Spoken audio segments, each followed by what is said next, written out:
masuk dengan tema yaitu saya bagikan firman Tuhan dengan tema yaitu kesaksian yang hidup. Nah saudara, saya mau jelaskan sedikit apa itu kesaksian hidup ya. Nah kesaksian hidup adalah hidup kita dipakai Tuhan menjadi berkat. Hidup kita dipakai Tuhan menjadi inspirasi buat orang lain. Hidup kita dipakai Tuhan untuk kemuliaan Allah. Itulah namanya kesaksian hidup. Nah, tahun ini kita akan banyak dan terus belajar dari kisah para rasul. Dan di dalam kisah para rasul itu kita melihat bagaimana murid-murid Tuhan, jemaat mula-mula dan rasul-rasul, mereka bergairah bersaksi. Mereka semangat bersaksi. Nah saudara, di dalam Alkitab ada juga dikatakan dalam 2 Korintus pasal yang ketiga, ayat 2 dan 3, di mana kita ini adalah suratan Kristus. Katakan sama-sama suratan Kristus. Jadi saudara adalah Alkitab yang berjalan. Saudara adalah gambaran Tuhan Yesus yang bisa dilihat oleh orang lain. Sebab Tuhan Yesus ada di surga. Jadi saudara yang dilihat. Kesaksian yang hidup artinya kehidupan saudara bisa dilihat orang lain. Oh saudaraku ini seperti Kristus sifatnya. Saudaraku ini gambaran daripada kebenaran firman Allah. Apa itu kesaksian yang hidup saudaraku? Jadi kesaksian yang hidup itu bisa melalui perkataan, katakan sama-sama perkataan, bisa melalui perbuatan. Jadi dua-duanya dipakai Tuhan. Nah pertanyaannya, apakah kita sedang atau sudah menjadi kesaksian buat orang lain? Sebab ada juga kesaksian yang tidak hidup. Artinya jadi batu sandungan saudara. Nah saya berdoa biarlah melalui kebenaran firman ini kita belajar bersama-sama bagaimana Tuhan memanggil Anda dan saya untuk menjadi saksinya yang hidup. Menjadi kesaksian yang hidup. Nah mari kita baca di dalam Kisah Rasul ya. Kita buka di dalam Kisah Rasul atau lihat ke depan. Kisah Rasul pasal 4. Kita baca, saya baca ayat yang ganjil, nanti jemaat baca ayat yang genap. Ketika Petrus dan Yohanes sedang berbicara kepada orang banyak, mereka tiba-tiba didatangi imam-imam dan kepala pengawal bait Allah serta orang-orang Saduki. Silakan ayat 2.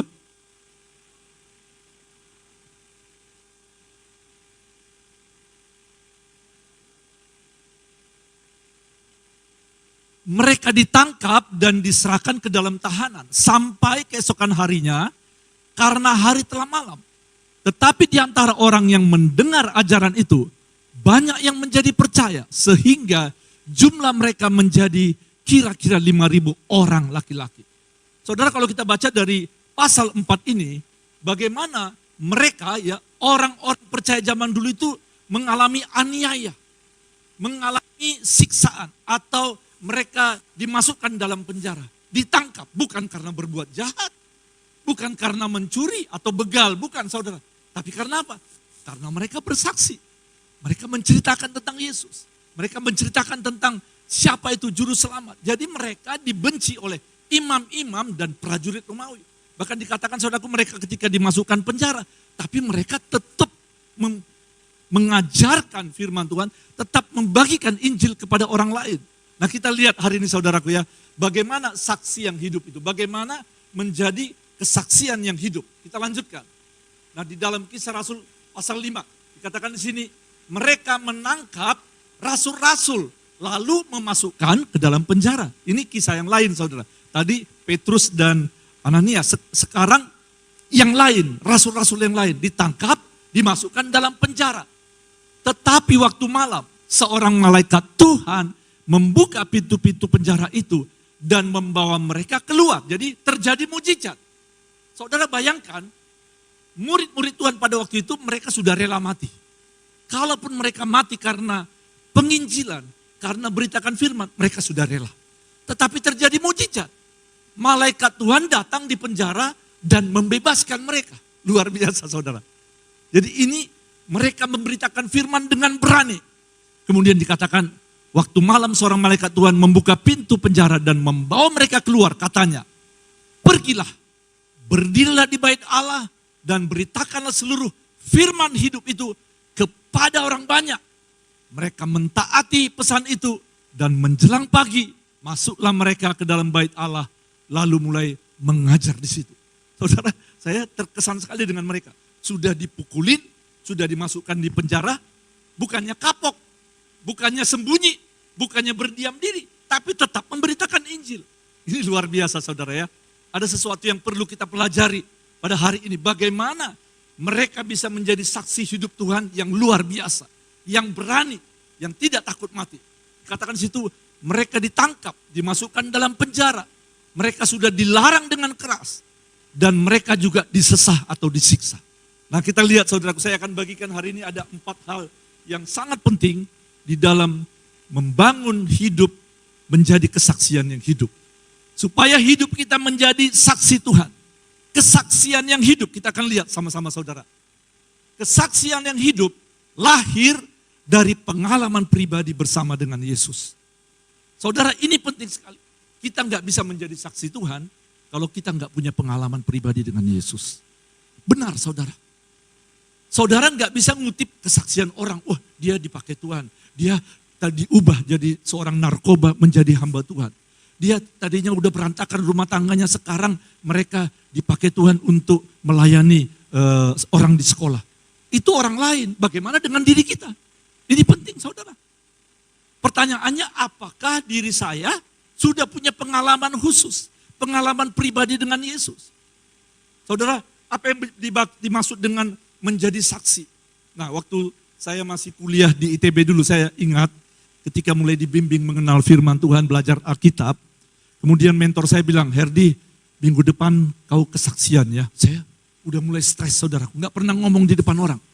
Bagaimana bang caranya? Ya kamu ceritakan kira-kira beberapa menit latar belakangmu bagaimana, kemudian kamu ceritakan bagaimana prosesnya kamu bertobat, lalu kau ceritakan perubahan apa yang kamu alami setelah kau terima Yesus.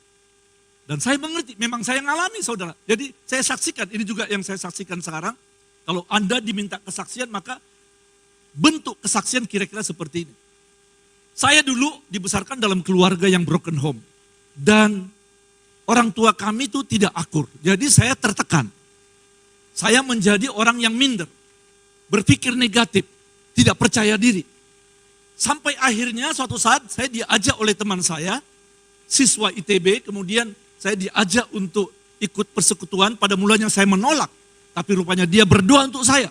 Sehingga suatu saat saya bermimpi saya masuk neraka dan saya ketakutan. Saya pikir, wah Tuhan mengerikan sekali neraka ini. Tapi setelah saya sadar, oh Tuhan terima kasih aku masih hidup. Aku ingat dengan mentor pemimpin saya itu dan dia begitu datang lagi, mau nggak kamu ikut Bible study? Mau saya bilang, karena saya takut masuk neraka. Saudara, disitulah saya diajak untuk mengenal Tuhan melalui pemahaman Alkitab dan saya bertobat menerima Yesus. Dan saya diubahkan pelan-pelan saudaraku, tidak sekaligus. Tapi pelan-pelan saya mulai percaya diri. Saya sadar siapa diri saya di dalam Kristus. Saya mulai sadar berkat apa yang saya terima di dalam Kristus. Saya sadar bahwa dosa-dosa saya sudah diampuni. Dan disitulah saya bertobat, menerima Yesus dan saya mulai ikut belajar Alkitab. Dan saudaraku pelan-pelan, tahun demi tahun. Dan saya akhirnya berubah. Tadinya pemalu, tadinya minder, sekarang percaya diri. Dan akhirnya saya melayani orang lain. Mahasiswa-mahasiswa saya bimbing datang pada Yesus. Dan puji Tuhan, sampai sekarang Tuhan menolong saya bertumbuh. Ada perubahan setelah saya kenal Kristus. Tadinya saya tidak kenal Kristus saudaraku. Orang Kristen KTP, Kristen tidak ngerti firman Tuhan. Tetapi setelah saya bertobat terima Yesus, disitulah hidup saya berubah. Saya suka baca Alkitab. Bisa 1 jam, bisa 1,5 jam dengar lagu. Kemudian ada acara KKR, acara kebaktian, acara Bible study, saya selalu ikut. Ada kerinduan yang besar untuk hal-hal rohani. Disitulah saya berubah saudaraku. Karakter saya berubah sampai hari ini. Itulah namanya kesaksian saudara. Ya, bersaksi melalui perkataan. Dan saya berdoa supaya saudara di sini bisa siap untuk menjadi saksi Tuhan. Amin saudara. Ya, pertanyaannya, apakah Anda sudah mempunyai pengalaman pribadi dengan Yesus? Kita tidak bisa membagikan sesuatu yang tidak kita punya. You cannot share to others what you don't have. Kalau Anda nggak punya duit misalnya, Anda nggak bisa bagikan duit, betul? Kalau Anda tidak punya pengetahuan, Anda nggak bisa bagi pengetahuan sama orang. Cuman omdo doang. Dan bagaimana kita bisa membagikan kesaksian tentang Yesus kalau kita belum kenal Yesus? Nah, ini pertanyaan penting saudaraku. Hari ini pastikan bahwa Anda sudah memiliki pengalaman pribadi dengan Yesus. Ada orang bertemu Yesus setelah dia sakit kanker, setelah dia tabrakan, setelah dia bangkrut. Saya waktu itu nggak ada pengalaman-pengalaman supranatural, tapi saya sadar, saya bertobat, dan saya terima Yesus. Itu pengalaman pribadi saudara. Kalau kita sudah punya pengalaman pribadi, kita tidak mudah digoyahkan. Sama seperti rasul-rasul. Mereka pada mulanya, Petrus dan kawan-kawan, mereka melarikan diri ketika Yesus disalib. Mereka malu karena Tuhannya yang dia pikir bisa membebaskan, bisa bangkit, ternyata Tuhannya mati di kayu salib. Jadi Petrus menyangkal Tuhan Yesus, yang lainnya pergi ketakutan. Tetapi ketika akhirnya mereka bertemu dengan Yesus dan mereka melihat dengan mata kepala sendiri bahwa kubur kosong sudah bangkit, mereka jadi percaya dan mereka jadi semangat bernyala-nyala. Apalagi setelah mereka dipenuhi dengan Roh Kudus. Saudara, kita lihat, tadi sudah kita baca bagaimana mereka dilarang, dipukul, dimasukkan penjara, tetap juga bersaksi. Kenapa? Karena mereka sudah melihat dan mengalami sendiri. Saudara, saya pikir-pikir, ya beruntung ya murid-murid Tuhan bisa lihat Yesus bangkit ya. Bagaimana dengan kita? Saya pikir-pikir saudara ya, saya pikir-pikir ya, kita ini luar biasa loh, imannya luar biasa. Kita nggak lihat Yesus bangkit, kok percaya? Ya, itulah namanya iman. Jadi saudara, kalau saudara sudah mengerti dengan iman bahwa memang Yesus Tuhan yang kita sembah itu bangkit, maka kita tidak goyah. Itulah sebabnya saudara perlu mengalami pengalaman pribadi. Ya, dikatakan tadi saudaraku, pasal 4 ayat 12. Di bawah kolong langit ini tidak ada satu nama yang olehnya kita beroleh selamat selain nama Yesus Kristus. Mantap ngomongnya saudaraku. Kemudian ayat 20. Ketika dilarang, rasul-rasul bilang gini. Sekarang, ini rasul-rasul ngomong sama pejabat-pejabat saudara ya. Sekarang Anda pilih mau taat sama Tuhan atau taat manusia. Tidak mungkin bagi kami tidak berkata-kata tentang Yesus. Mantap gak saudara? Kenapa? Karena sudah ngalami. Jadi kalau orang yang belum punya pengalaman pribadi dengan Yesus, belum pernah berjumpa dengan Yesus dalam firman-Nya, atau mungkin dalam mimpi, atau mungkin dalam penglihatan, atau pengalaman supernatural, tapi apapun namanya, ketika Anda bertemu dengan Yesus, iman Anda itu kuat, tidak tergoncangkan. Jadi kesaksian yang hidup lahir dari pengalaman pribadi bersama dengan Yesus. Ya, have encounter relationship with Jesus. Ini yang pertama saudara. Bukan apa kata orang, bukan kutip kesaksian orang. Saudara, sekali lagi saya katakan bahwa kesaksian Anda itu penting. Tidak harus selalu yang hal-hal supranatural. Apa pengalaman Anda di dalam bisnis, dalam pekerjaan, profesi Anda, dalam keluarga, itu kesaksian saudara. Orang bisa lihat kesaksian Anda. Ya, dimulai dengan pengenalan akan Yesus secara pribadi. Kita lanjutkan yang kedua. Kesaksian yang hidup digerakkan oleh keyakinan, kasih, dan ketaatan kepada Allah. 3K, saudara. Kesaksian yang hidup itu digerakkan ya. Ada sesuatu yang menggerakkan. Apa itu? Keyakinan, katakan keyakinan saudara. Yang kedua kasih. Yang ketiga ketaatan. Saudara, kalau nanti saudara baca di ayat-ayat itu ya. Seperti saya bacakan tadi, mereka begitu yakin. Dalam Yohanes pasal 14 ayat 6 dikatakan bahwa akulah jalan kebenaran dan hidup. Tidak seorang pun sampai kepada Allah kalau tidak melalui aku, kata Yesus saudara. Saudara yakin gak? Ini pertanyaannya saudara. Saudara yakin gak bahwa memang Yesus satu-satunya jalan keselamatan, tidak ada yang lain. Banyak jalan ke Roma, ada banyak jalan ke Gorontalo, tapi hanya satu jalan ke surga, yaitu melalui Yesus. Jangan mau menjadi orang Kristen abu-abu saudara. Apa itu abu-abu? Ya, kalau dia masuk dalam persekutuan gereja dia jadi putih. Wah, bawa Alkitab, shalom ya. Tapi ketika dia masuk ke dalam lingkungan yang gelap-gelap, dia juga pergi ke dukun, dia juga pergi tempat remang-remang, dia juga pergi berbuat dosa sehingga dia jadi hitam.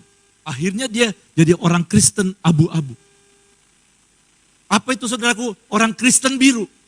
Ya, bingung dan ragu-ragu. Jangan mau menjadi orang Kristen abu-abu. Jangan mau menjadi orang Kristen biru. Tapi jadilah orang Kristen yang putih, yang sungguh-sungguh. Yang berkenan kepada Tuhan. Saudara jangan ragu-ragu. Katakan sama-sama jangan ragu-ragu. Karena itu saudara perlu mendalami firman Tuhan. Puji Tuhan tadi ada 22 orang yang ikut kelas dan mereka sedang bertumbuh saudara. Jadi yakin itulah yang menggerakkan kita untuk bersaksi. Ketika saya pertama kali bertobat saudara ya. Tadi yang kedua kasih ya. Yang ketiga ketaatan pada Allah. Saya sudah pernah saksikan juga. Saya terbeban untuk mendoakan papa saya. Karena papa saya itu tidak pernah ke gereja. Dia darah karateka dan 5 saudara. Dan dia ditakuti oleh orang-orang di pasar. Jadi saya mulai mikir nih saudaraku. Tadinya gak pernah mikir. Kalau papa saya meninggal, kemana dia? Pasti masuk neraka. Sebab dia belum kenal Yesus. Itulah yang membuat saya berdoa dengan air mata. Walaupun saya takut, walaupun saya kadang-kadang udah lihat papa saya dengan suaranya yang keras itu saya takut. Tapi ada kasih, ya, ada keyakinan.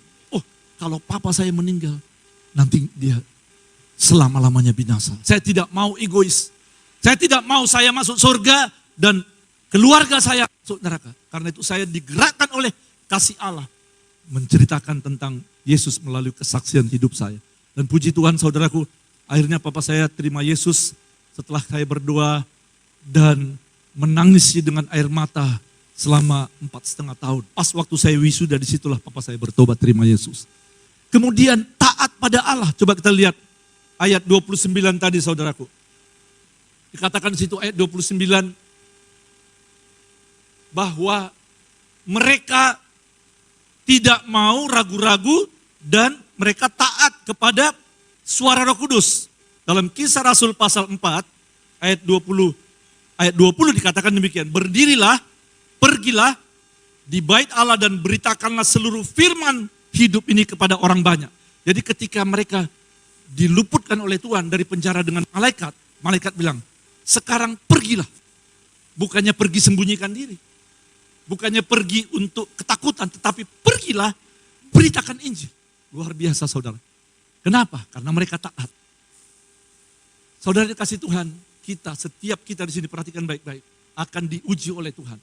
Suatu saat dalam hidup kita, apakah taat sama Tuhan atau taat pada manusia? Itu saya alami saudara. Saya orangnya penakut. Saya bilang dulu bahwa saya orangnya penakut. Tapi Tuhan hadapkan, harus menyaksikan kebaikan Tuhan Injil kepada papa saya, orang yang saya takuti.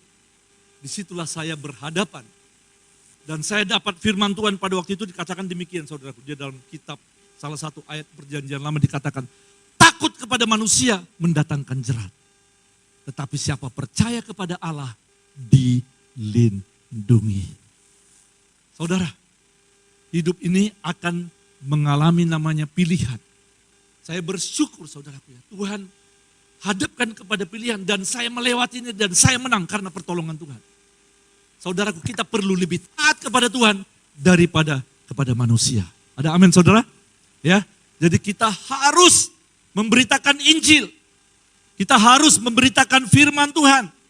Di dalam ayat yang ke-20 pasal 4, sebab tidak mungkin bagi kami untuk tidak berkata-kata tentang apa yang telah kami lihat dan yang telah kami dengar. Jadi mereka taat saudara. Kemudian mereka juga berani walaupun disiksa. Dan mereka terus memberitakan Injil. Ayat 29 pasal 5. Tetapi Petrus dan rasul-rasul itu menjawab. Katanya, kita harus lebih taat kepada Allah daripada kepada manusia. Saudara akan dihadapkan. Saudara lebih takut pada Tuhan atau atasan di kantor. Saudara harus lebih takut pada Tuhan daripada pacar yang mau mengancam untuk meninggalkan Anda. Dan Anda berkata, silakan. Kalau mau tinggalkan, silakan. Saya tetap tidak mau tinggalkan Yesus. Nah saudara, lebih takut kepada Allah daripada kepada manusia. Nah yang ketiga saudara, kita lanjut ya. Kesaksian yang hidup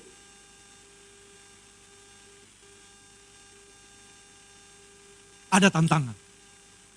Tadi yang pertama kesaksiannya hidup, lahir karena pengenalan akan Kristus secara pribadi. Kemudian kesaksian yang hidup itu digerakkan oleh keyakinan, kasih, dan ketaatan. Dan ketiga, kesaksian yang hidup ada tantangan. Saudara, tidak mudah. Kenapa saudara? Karena untuk menjadi saksi Tuhan itu memang ada prosesnya. Seringkali orang bersaksi, dia bisa ngomong tentang Injil, tentang firman Tuhan, tetapi tidak menjadi kesaksian melalui hidupnya, melalui keluarganya. Saudara, hidup ini harus seimbang, katakan seimbang saudara. Ya, kalau saya pikir, saudara bisa menceritakan firman, menceritakan Injil Yesus, tetapi kesaksian saudara karena keluarga tidak menjadi kesaksian, pekerjaan saudara tidak bertanggung jawab di kantor, saudara terbengkalaikan pekerjaan, itu tidak menjadi kesaksian. Di lingkungan Anda bahkan dibicarakan hal-hal negatif, jadi batu sandungan, itu tidak menjadi kesaksian. Karena itu saudaraku ingat sini bahwa kesaksian itu memang ada tantangan. Kalau Anda mau menjadi saksi Kristus memang ada tantangan. Justru kalau nggak ada tantangan itu pertanyaan saudaraku. Tidak ada pengalaman saya, tidak ada anak-anak Tuhan yang mau sungguh-sungguh menjadi saksi Tuhan, tidak ada tantangan. Pasti ada tantangan. Dan saya melihat saudaraku seringkali Tuhan pakai dengan keberadaan kita untuk menolong orang lain yang punya masalah mirip-mirip dengan kita. Saya kenal dengan hamba Tuhan, sahabat baik, dia dari non-Kristen saudara. Dia dipanggil Tuhan karena peristiwa sakit kanker otak. Jadi dia udah pasrah, sudah menyerah karena stadium 4. Tapi memang Tuhan punya rencana. Dikirim hamba Tuhan, mendoakan dia, dan setelah proses berbulan-bulan dia sembuh. Dan dipakai Tuhan luar biasa. Dan salah satu talenta atau karunia yang dipakai Tuhan untuk dia adalah karunia kesembuhan. Dan dia menyaksikan, berkhotbah tentang kesembuhan luar biasa. Karena apa? Karena dia sudah alami saudara. Waktu itu kami bimbing ada satu anak muda yang sekarang jadi pendeta di Lampung. Dan dia jadi hamba Tuhan keliling kemana-mana ke Indonesia. Dia narkoba saudara. Benar-benar narkoba. Kami bimbing karena kemurahan Tuhan selama kurang lebih 4-5 tahun di IFJF Duri. Dan sekarang dia dipakai Tuhan luar biasa. Banyak memenangkan anak muda yang latar belakang narkoba.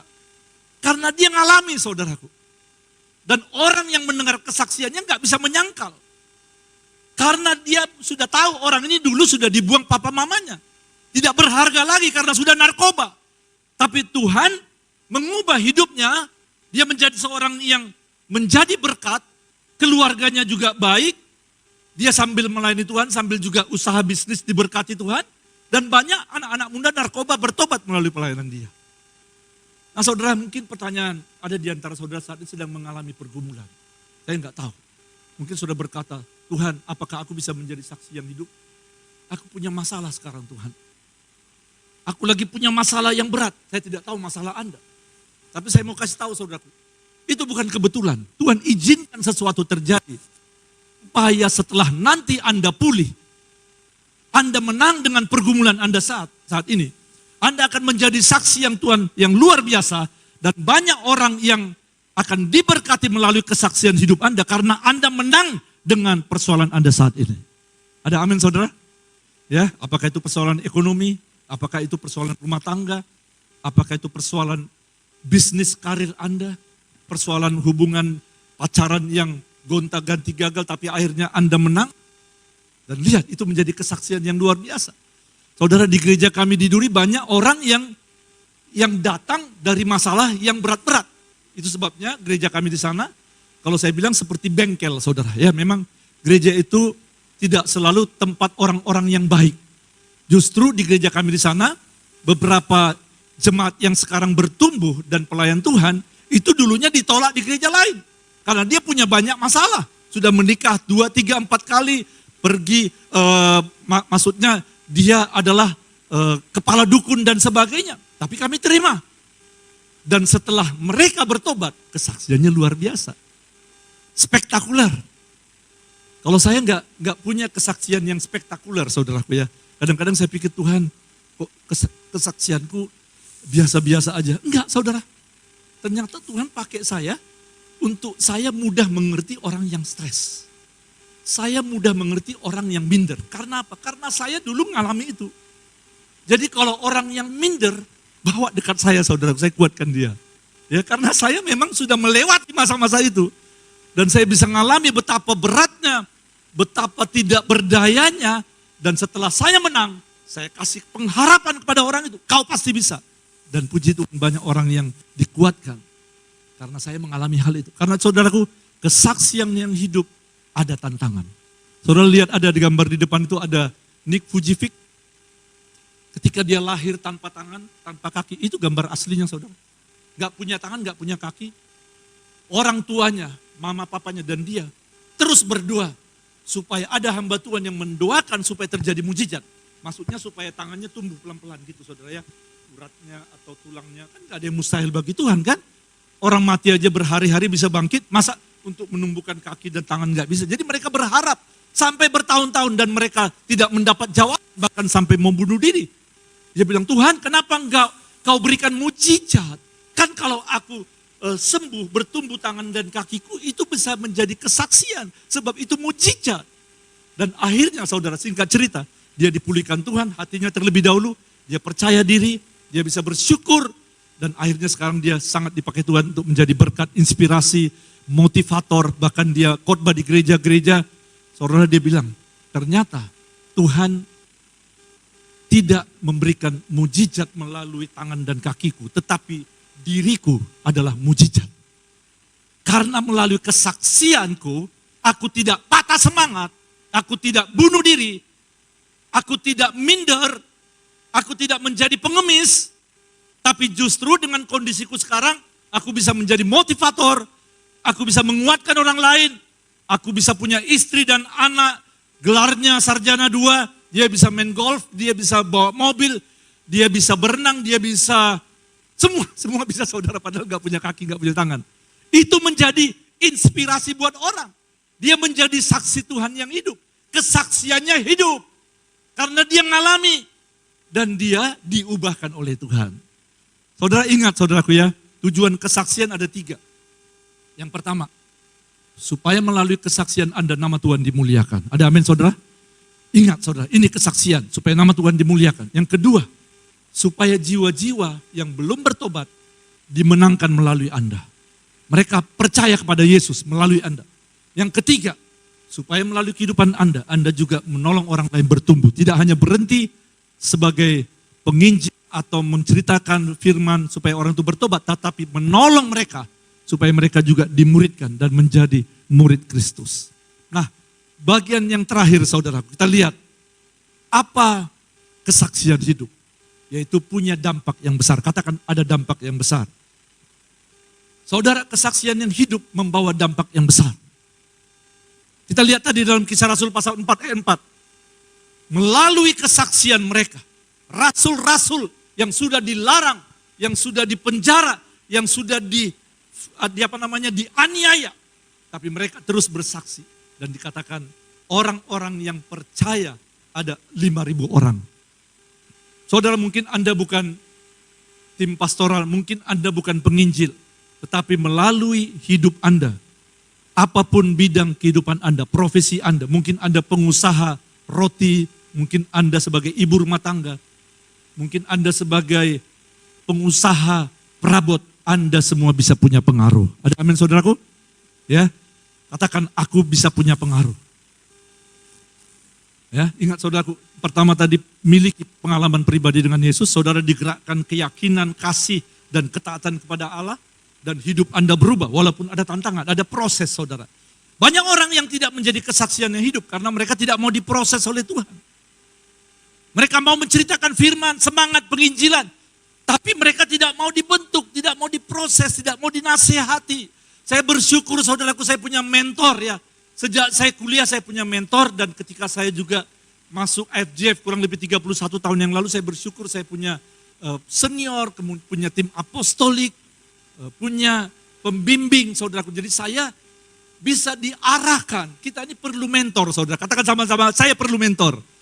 Saya mau kasih tahu saudaraku, dalam Alkitab orang yang tidak punya mentor, orang yang sangat bijaksana, yang superman, yang hebat sekali, akhirnya jatuh dalam dosa. Siapa namanya saudara? Ada yang tahu?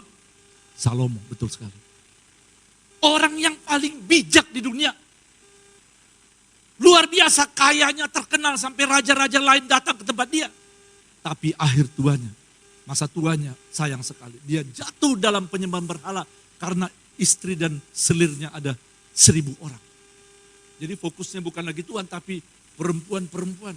Ya. Jadi tidak lagi menyembah Tuhan dengan benar dan akhirnya dia jatuh dalam dosa. Kenapa saudara? Karena tidak ada penasehat. Daud jatuh dalam dosa tapi dia mau dengarkan nasihat Nabi Nathan. Karena itu saudaraku perhatikan sini baik-baik. Kalau ada orang yang menegur Anda, menasihati Anda, itu berarti orang itu sayang sama Anda. Amin saudara. Karena itu jangan keraskan hati, jangan menjauh dari nasihat. Jangan katakan, aku hanya mau mendengar nasihat dari pastor senior, dari tim apostolik. Ya bagus, tapi mereka juga kan sibuk. Tapi kalau ada istri Anda memberikan saran sama Anda, itu nasihat yang the best saudara ya.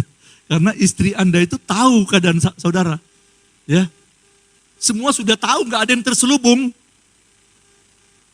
Kalau suami menasihati istri, jangan anggap remeh, walaupun mungkin Anda rohaninya lebih tinggi daripada suami. Dia termasuk salah satu yang the best bisa memberitahukan kekurangan Anda.